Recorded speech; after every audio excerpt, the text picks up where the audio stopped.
اسم هنا صالح بانی خلکی دوری بارزان چند ساله که از کار دستی کم از همی وقت خوب واند به مسری وقتی از سیابی شل بمان از سیابتنی بم از خوب فتشتی و مشغول تکم از همی وقت خوب واند داد نیم زیادتر وقتت من با چکر ناتشتایه و گلک من کو کیف ببیتن تابلو نه من زور کیف بوانتت که از چی بکمو دواکاری زور سروان تابلو بله او تابلو گلک وقت بیدویتن از زیادتر لپازده روز از خریک تبم حتی از چیت کم روزانه از خوبانه و خریک تکم او آفرتت ما گلکا دست هاویتیه و کارانه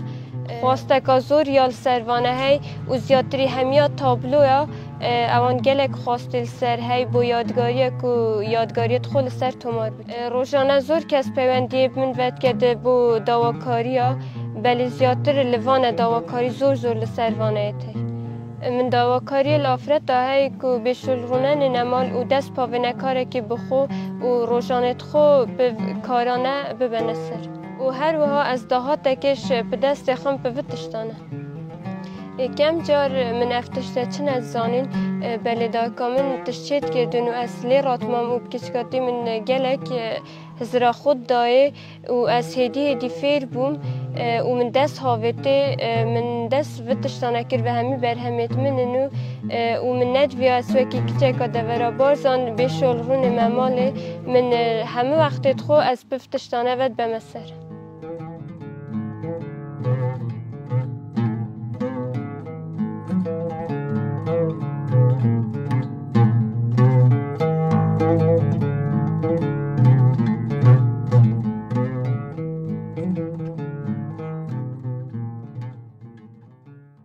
از وانه چتکم اوه هیدبند نیت پرتینه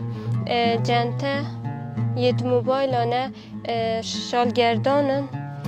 هیلک و دستمال سرکن اوش همی هیدبندن اوش لیفکت امانانه بکتدل تزبی و رسک و دزبند و اوش جنته